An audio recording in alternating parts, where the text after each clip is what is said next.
The trenches of World War II, normally bustling with movement and noise, were strangely silent.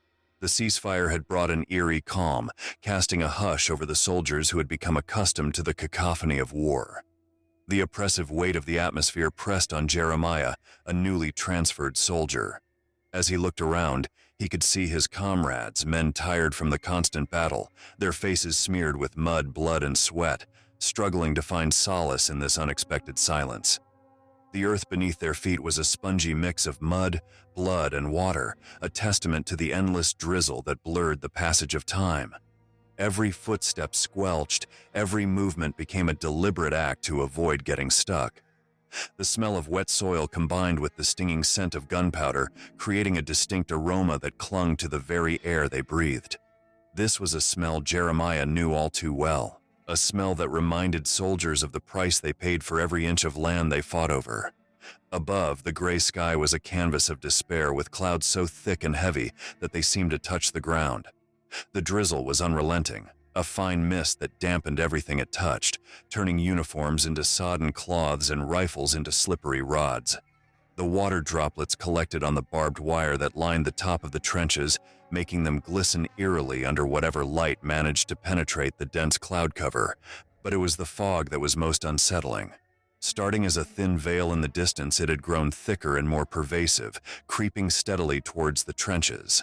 It moved with an intention that belied its natural origins, almost as if it had a mind of its own. The mist swallowed no man's land, that deadly stretch of ground between opposing forces, and now reached the very edges of the trench where Jeremiah stood. As it rolled in, it brought with it a cold that was more than just a product of the weather. It was a bone-chilling, soul-piercing cold that seemed to originate from another realm. It was the witching hour, a time when superstition said the veil between the living and the dead was at its thinnest. Jeremiah, a man of logic and training, would normally dismiss such tales as mere folklore, but standing there, surrounded by the fog and immersed in the unsettling silence, he couldn't shake off the feeling that they were not alone.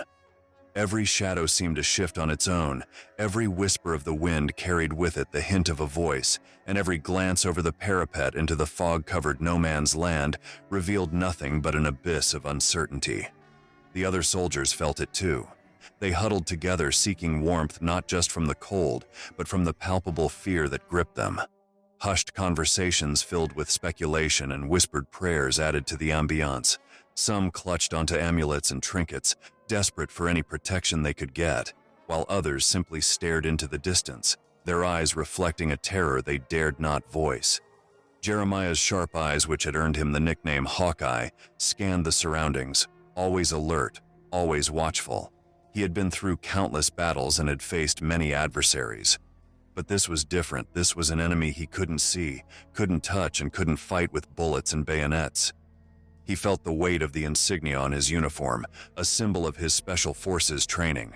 It was a reminder of the many missions he had undertaken, the many challenges he had overcome. But this unseen enemy in the trenches was a challenge unlike any other. The fog continued its relentless advance, wrapping the trenches in its cold embrace. Visibility was now reduced to mere feet, and the world beyond had all but disappeared.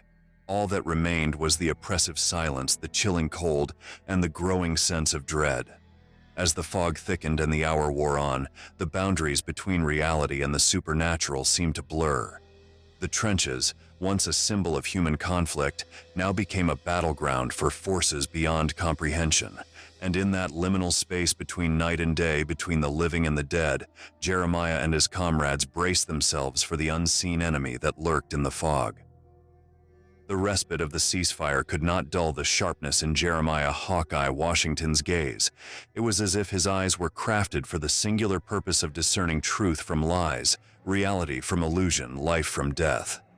His presence in the battalion, unexpected and unannounced, was marked by a quiet intensity that drew whispers from the rank and file.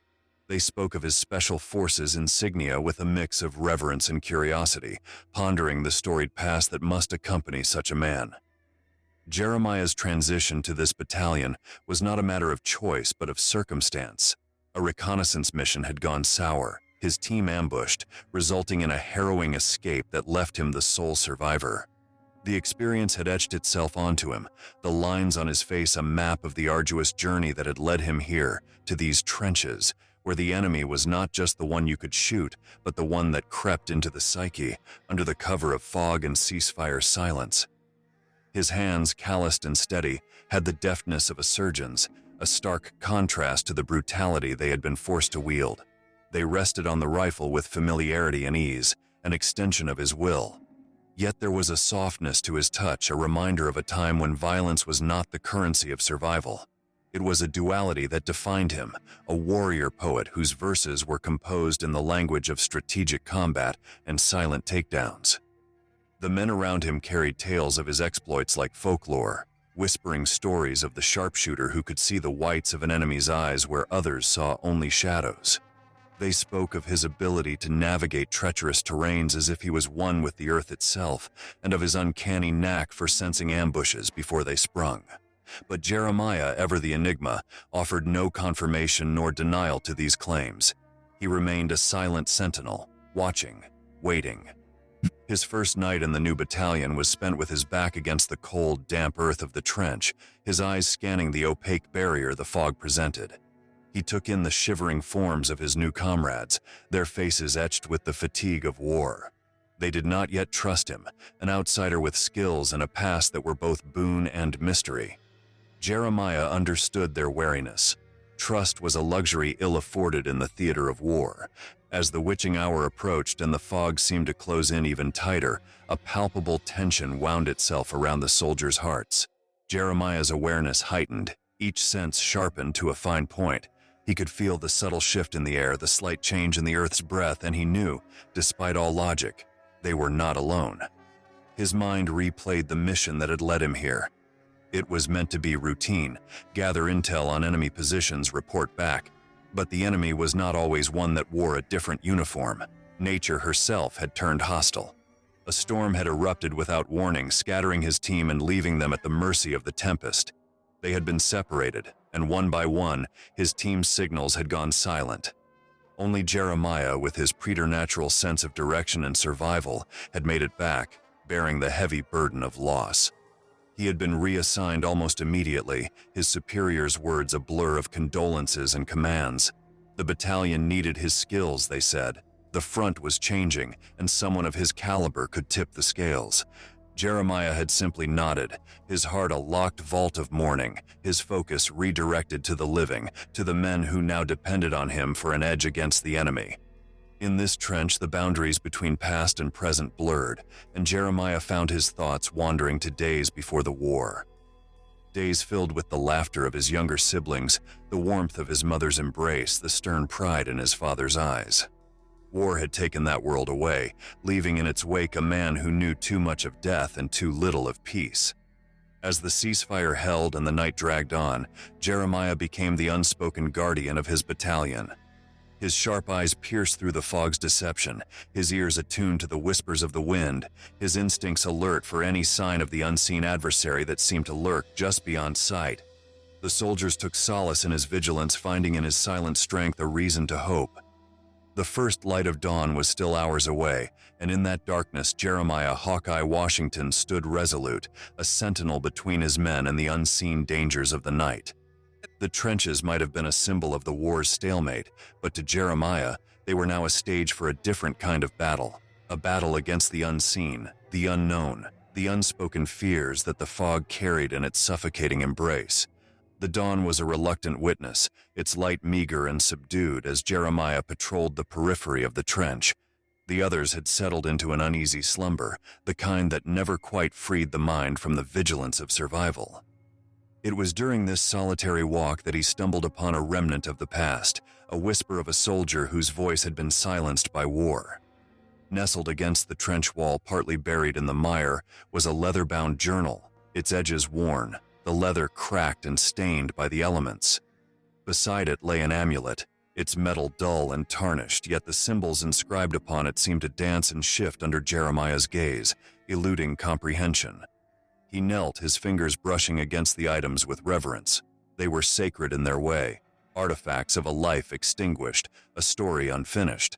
The journal fell open to a page marked by a dried, brittle flower, its petals a faded reminder of color in a world leached of vibrance. Jeremiah's eyes traced the neat, hurried scrawl, the words of a soldier who had sensed the unseen enemy long before his demise. The entries spoke of strange occurrences, shadows moving against the wind's direction, whispers in an unknown tongue when no one was near, and a persistent feeling of being watched, hunted by an adversary that no trench or weapon could guard against. As the light grew stronger, Jeremiah turned his attention to the amulet. It was heavier than it looked, with an aura of significance that seemed to pulse through his fingers. The shifting symbols were an enigma, an ancient language perhaps, or coded communication meant only for knowing eyes. It was clear that this amulet was no mere trinket. It was central to the deceased soldier's fears, his final companion in a lonely and terrifying end. Jeremiah felt a kinship with this unknown comrade, a man who had faced the same shapeless terror that now haunted the edges of his own consciousness. The journal became a map of the soldier's internal landscape, the peaks and valleys of his hope and despair laid bare in ink. The last entry was a plea, a warning to those who would listen, to beware the enemy that did not bleed, that could not be felled by bullet or blade. The discovery of these items could not be mere chance. Jeremiah considered the possibility that he was meant to find them, that his path had been steered by fate's unseen hand. He tucked the journal into his coat, the amulet he wore around his neck hidden beneath his uniform. They were talismans now, carrying the weight of a dead man's fears and the hope that understanding might be gleaned from their secrets. The day progressed and the ceasefire held, a tenuous thread upon which hung the sanity of men too long exposed to the horrors of war. Jeremiah kept the journal close, stealing moments to read further, to delve deeper into the psyche of the soldier who had walked this trench before him. The accounts became increasingly frantic, the handwriting deteriorated as if penned by a hand seized by tremors of fear. In hushed tones, Jeremiah shared his findings with a few trusted comrades, men who had seen enough to consider the impossible. They gathered around, their faces drawn in the dim light as he recounted the journal's tales. Skepticism warred with superstitious fear in their eyes, but the amulet's presence, its undeniable strangeness, tipped the scales. It was tangible proof that something beyond the realm of their understanding was at play. The symbols on the amulet began to haunt Jeremiah, appearing in his dreams where they would twist and writhe like living things. He took to sketching them during his waking hours, spreading the papers before him, searching for patterns, for keys to unlock their meaning. He pored over the journal, matching dates with his own experiences, confirming that the events described coincided with moments when the air had thickened with the tension of an unseen presence. The battalion's chaplain, an elderly man with a face carved from years of bearing witness to the brokenness of men, approached Jeremiah one evening. His eyes, filled with a knowing that came from a lifetime of looking beyond the physical, rested on the sketches of the symbols. "These are old, very old," the chaplain murmured, his voice a low timbre of recognition and dread. "I have seen these before in texts long forbidden, spoken of in hushed reverence or fear." Jeremiah felt a chill that had little to do with the evening air. "What are they?" he asked, his voice steady despite the growing unease that coiled in his gut. "They are symbols of power, of a binding or a calling. I cannot say for certain, but I fear they are not of a benign nature." The chaplain's hands trembled as he made the sign of the cross over his chest. "We must tread carefully, my son. There are things in this world that are better left undisturbed." That night, as the battalion slept, Jeremiah sat with his back to the trench wall, the journal on his lap, the amulet around his neck. His eyes, sharpened to detect the slightest movement, scanned the darkness beyond the trench. In the distance, a fog began to roll in, thick and concealing, and he could not shake the feeling that within its embrace moved the unseen enemy that the journal had warned of, a force that was now aware of Jeremiah's discovery and was drawing ever closer. The trench lay in a deceptive peace. The ceasefire was like the hush of a held breath, waiting to be exhaled. It was broken abruptly by a scream, a terror-stricken wail that pierced the stagnant air and set every man's heart hammering against his ribcage. The sound was primal, a note of pure fear that echoed in the marrow of their bones.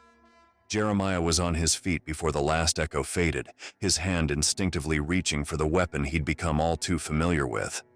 The men stirred, roused from fitful rest, their faces etched with the same dread that had gripped Jeremiah's heart. The scream had come from the northern end of the trench, where the fog was densest, a billowing curtain that obscured vision and muffled sound. He moved toward the source, his boots squelching in the mud, the amulet beneath his uniform growing cold against his skin, as if it too sensed the approaching darkness. Around him, soldiers fumbled with their rifles, their movements jerky with the surge of adrenaline that the scream had ignited. As Jeremiah neared the northern end, the fog seemed to reach out, tendrils curling around his limbs, chilling him to the core. There, in a crumpled heap, lay a soldier, young and wide-eyed, his mouth agape in an eternal cry. The man's rifle lay discarded, its barrel bent in a grotesque angle that no human force could inflict. Jeremiah dropped to his knees, his experienced eyes scanning the body. There were no bullet wounds, no shrapnel tears. This was not the work of artillery or a sniper's bullet. Dark, vein-like marks marred the soldier's exposed skin, branching out with an unnatural pattern that seemed to pulse faintly, as if something had left its mark from the inside out. The men gathered, a collective gasp rising from them as they beheld the sight. "What devilry is this?" One of the soldiers muttered, his voice barely above a whisper, as if afraid that speaking too loudly would call forth the malevolence that had done this. Jeremiah's mind raced, the chaplain's words echoing in his memory, symbols of power, of a binding or a calling. He looked to the amulet, now hidden from view, and felt a dreadful certainty that the unseen enemy was not merely a figment of weary minds or a ghost in the fog. Gas attack? One soldier ventured, hope mingled with fear in his suggestion. No. Jeremiah replied, his voice steady despite the unease that gripped him. This is no weapon forged by human hands. The chaplain pushed through the crowd, his face ashen as he knelt beside the body, his lips moving in silent prayer. He looked up at Jeremiah, his eyes grave. You've felt it too, haven't you? The presence that dwells in the shadows of our fears. Jeremiah nodded, the journal's entries flashing through his mind, warnings he could no longer ignore. We are fighting more than flesh and blood, he acknowledged, his voice a hushed acknowledgement of their dire situation. The battalion was on edge, the incident shattering the illusion of safety the ceasefire had provided. They were soldiers trained for combat, for an enemy they could see and fight. But this was beyond their ken, a horror that defied explanation and challenged their understanding of the world. The commanding officer, a grizzled veteran who had faced the atrocities of war with unwavering courage, stood at a loss. We hold our position, he ordered, though his voice lacked its usual conviction. Keep watch, and for God's sake, if you see anything at all, sound the alarm. But Jeremiah knew that their vigilance against an invisible foe was as futile as shouting into the void. He felt the weight of the amulet, a burden and a beacon, the key to understanding, or perhaps a herald of their doom. As the day waned, unease turned to paranoia. Shadows cast by the weak sunlight seemed to move with intent, and the fog appeared to whisper, secrets meant only for the damned. Jeremiah pored over the journal once more, desperate for a clue, a solution to the riddle that might save them from the unseen enemy that now hunted them in their own trenches. He could not shake the feeling that the catalyst for their misfortune lay within the cryptic symbols of the amulet, within the final frantic entries of a journal that spoke of an ancient evil awakened. The dead soldier's scream had been the harbinger, the incident that heralded a new chapter in their fight, a chapter where the battlefield extended beyond the mud and blood-soaked trenches into realms uncharted and fears unspoken. As night descended, bringing with it the oppressive cloak of silence, the soldiers watched and waited. And in the darkness, Jeremiah felt the stirrings of a confrontation that would test the limits of their sanity and their will to survive. The trench was no longer just a scar upon the earth. It had become the threshold to an abyss where the true enemy, at last, began to show its face. The battalion's restlessness had metastasized into fear, each man a tight coil of nerves ready to snap. Jeremiah's senses, sharpened by countless covert operations, now thrummed with a heightened alertness.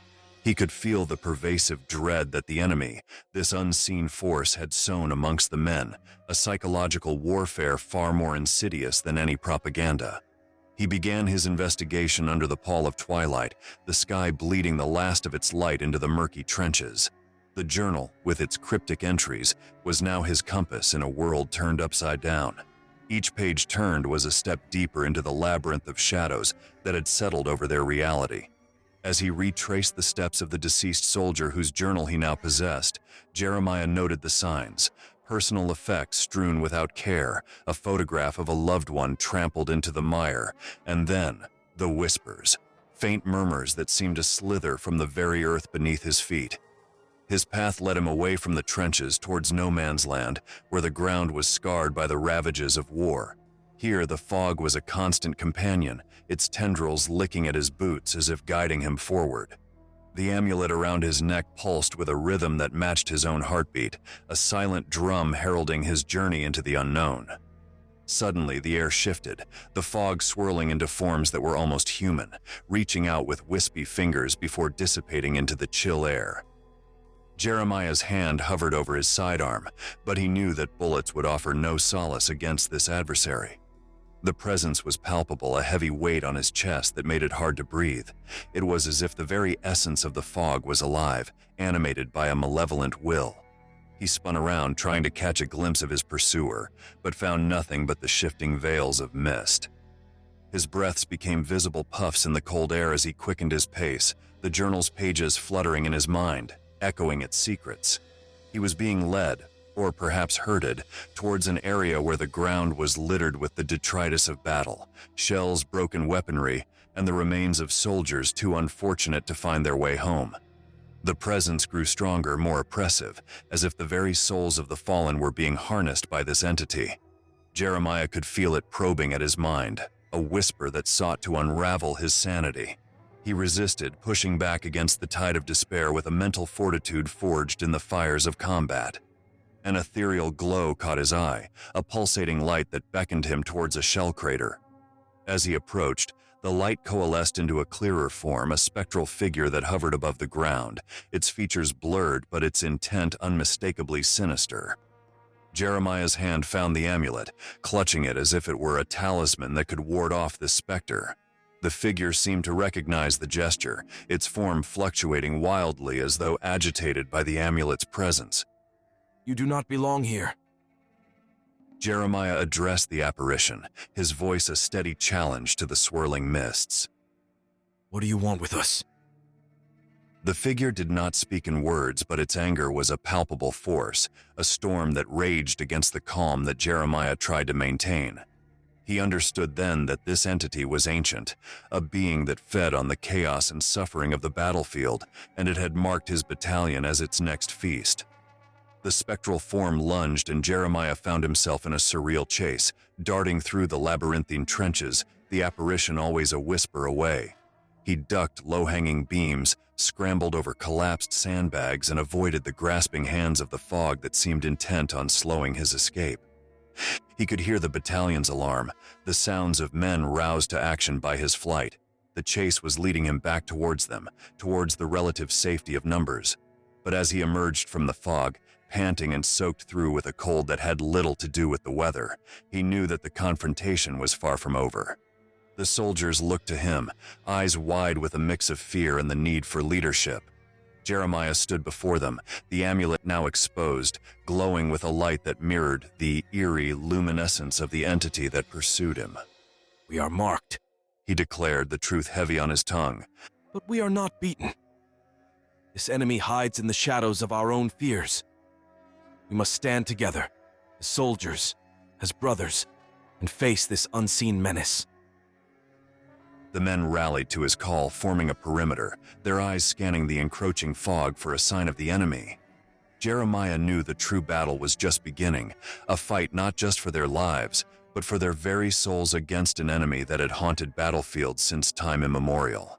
And he knew, deep in his bones, that the key to their salvation or their doom lay within the shifting symbols of the amulet and the cryptic warnings of the journal. The investigation had become a chase, and the chase a war not just against an enemy, but against the encroaching darkness within. The fog seemed to thicken with Jeremiah's every breath, a living entity that whispered of ancient times and unspeakable appetites. His heart pounded against the amulet, which had become a cold weight against his chest, its engravings glowing with a sinister light that seemed to pulse in time with the life force of the battalion. The air was electric with tension, every soldier's gaze locked onto the mist that surrounded them, as if at any moment it might coalesce into the form of their tormentor. In the oppressive silence, Jeremiah retreated into the makeshift command post, the journal's worn pages spread before him like a puzzle demanding to be solved. The symbols on the amulet, once indecipherable, now began to align with the writings, revealing their true meaning in a cascade of understanding that chilled him to the core. He read aloud, his voice barely a whisper. Bound by blood, awakened by war. The words felt like a key turning in a lock long rusted shut.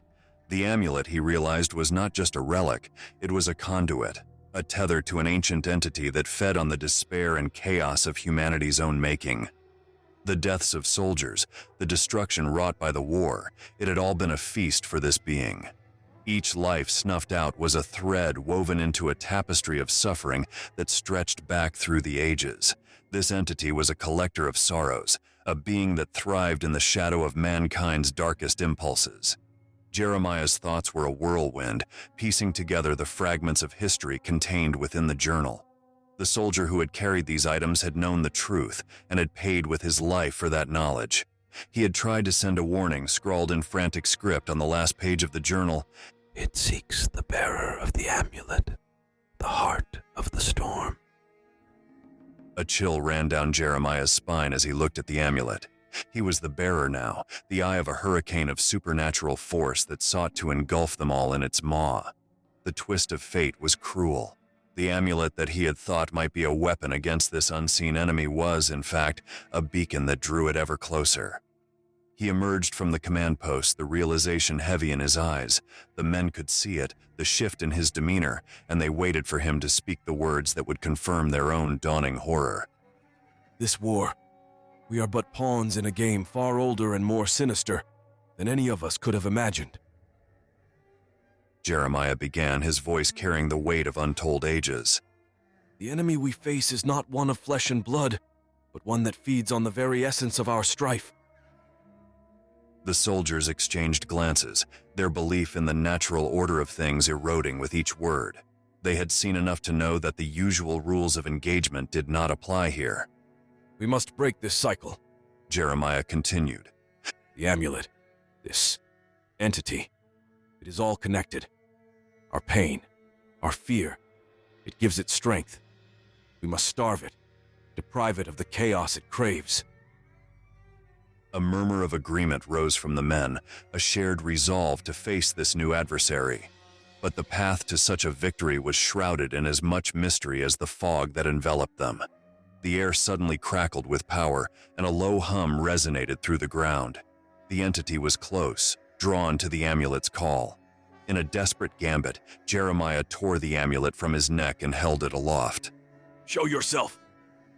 He challenged the darkness. End this torment, or are you afraid to face us in the light? The fog churned violently, and for a moment it seemed as if the world held its breath. Then, with a sound like the earth itself crying out, a figure emerged from the mist. It was a distortion of human form, a mass of shadows that writhed and twisted, its eyes pits of endless despair. The soldiers recoiled, but Jeremiah stood firm, the amulet clutched in his hand as if it were the only anchor in the storm. I know what you are, he declared, his voice resolute, and I deny you your feast. With those words, he hurled the amulet into the churned earth of no man's land. The entity let out a wail that was both a scream of rage and a lament, and surged towards the fallen amulet. The soldiers braced for the onslaught, but Jeremiah had already begun to lead them back, away from the entity's reach. The amulet's glow dimmed as it was buried beneath the soil, the connection severed. the entity's form collapsing in on itself with a sound like the dying breath of the universe. As the fog lifted, the soldiers saw the dawn's light for the first time in what seemed like an eternity. They were battered and weary, but alive. The entity was gone, its connection to this world severed by the very chaos it had sought to consume. Jeremiah watched the sunrise, the horizon a painting of hope and renewal. They had faced the unseen enemy and emerged victorious. But as the light washed over the battlefield, he knew that the war was far from over and there were still battles to be fought, both seen and unseen. The revelation had come with a great cost, and the twist of their fate was now clear. They were not just soldiers in a war between nations, they were warriors in an age-old conflict between light and darkness, and their fight had only just begun. The battlefield had become a crucible where the laws of nature seemed suspended. The sun had risen, but its light was feeble against the darkness that seeped from the ground where the amulet lay buried. Jeremiah stood at the precipice of an abyss, the entity before him, a swirling mass of shadows that clawed at the edges of reality. It was a face-off that pitted the intangible against the corporeal, the ethereal against the material. Jeremiah's hands were empty of the conventional weaponry of war, but his mind was armed with the steely resolve of a soldier who had stared into the maw of death and spat defiance. His special forces training had prepared him for combat against flesh and blood enemies, but now he faced a specter that bullets could not touch. The entity surged forward, a tide of despair and rage. It had been denied its feast of suffering, and now it sought to extinguish the source of its frustration. Jeremiah could feel the pull of it, a force that sought to drain the hope from his soul and leave him a husk.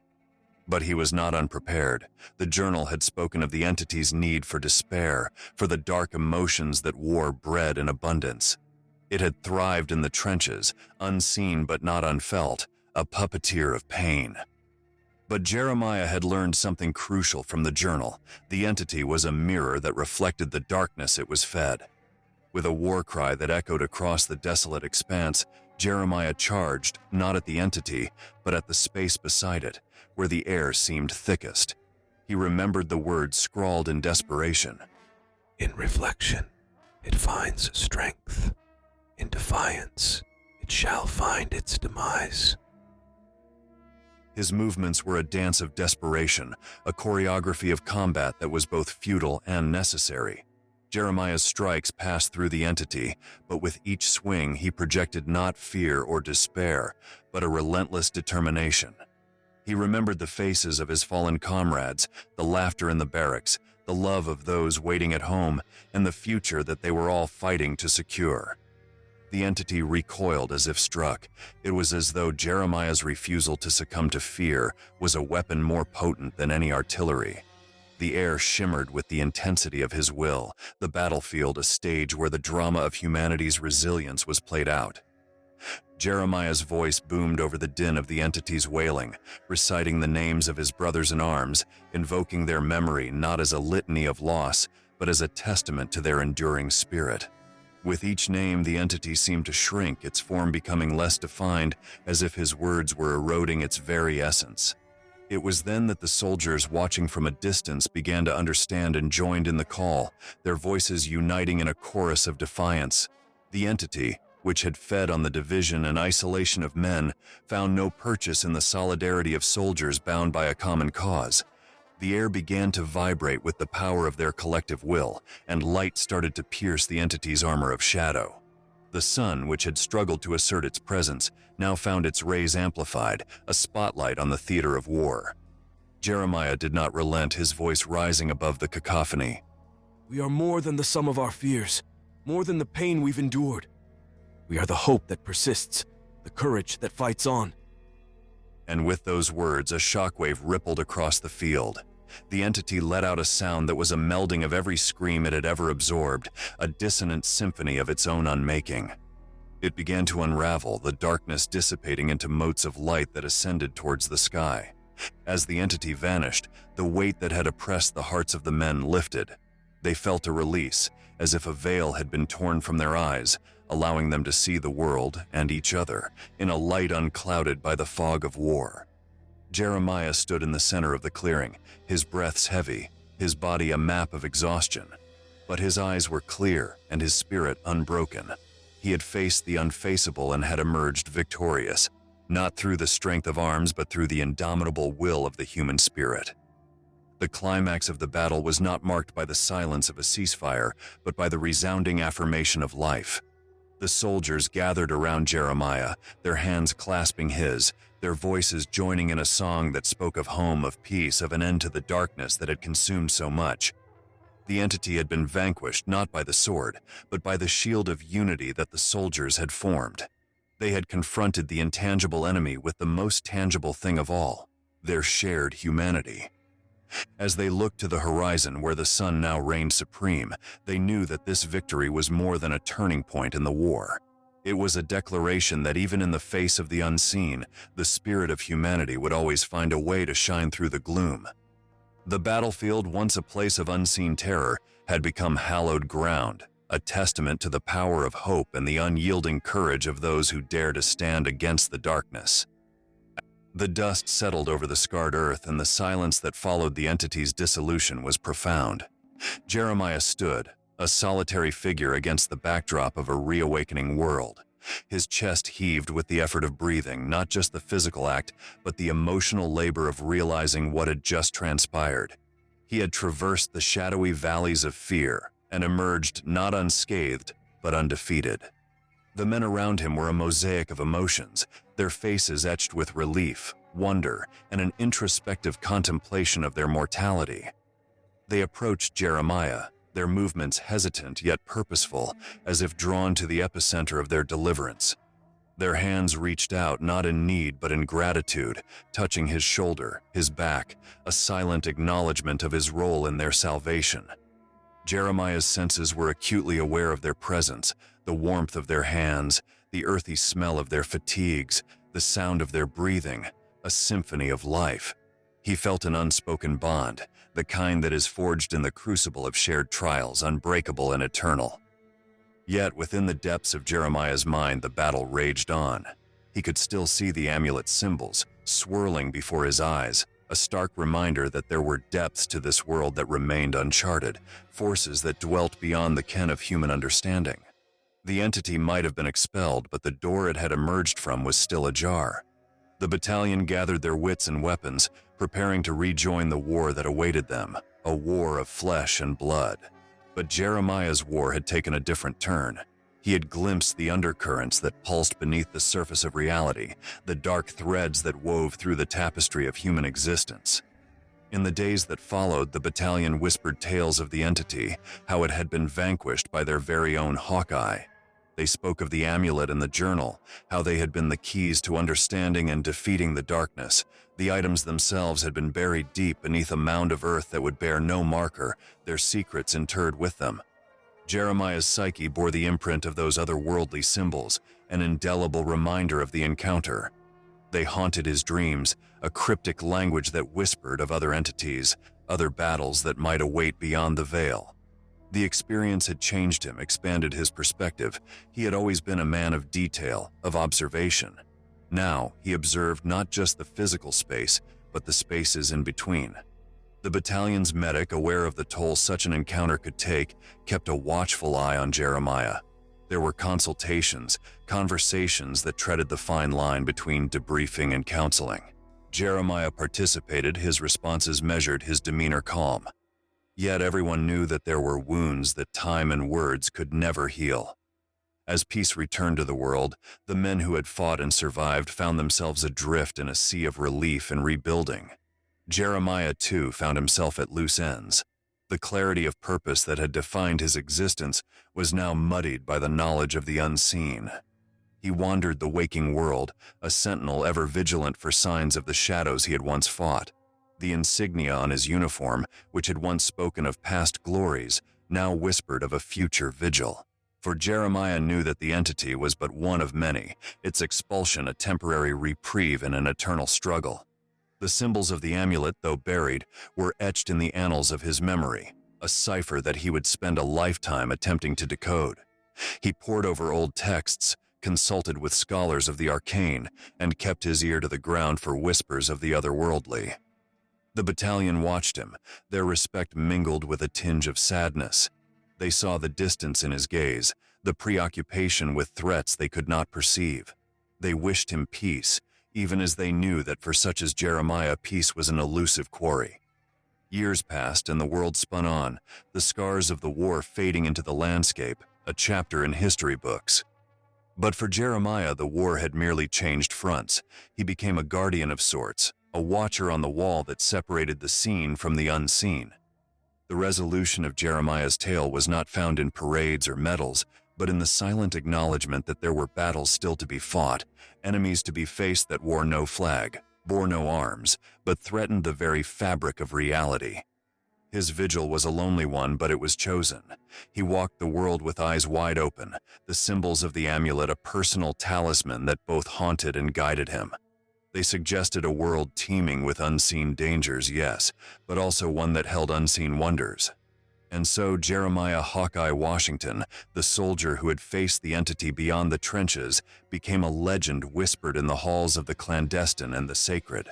A man who had looked beyond and seen the unseen, who carried the burden of knowledge with the stoicism of the soldier he had always been, and the wonder of the seeker he had become. The resolution of his story was not an ending, but an ellipsis, a pause in the narrative of a life that had become intertwined with the mysteries of the universe. It was a denouement that promised more, a life dedicated to the pursuit of shadows and the protection of the light they sought to extinguish. We hope you have enjoyed this episode of Quantum Dispatches and stay tuned next week for another thrilling adventure. Thank you for listening.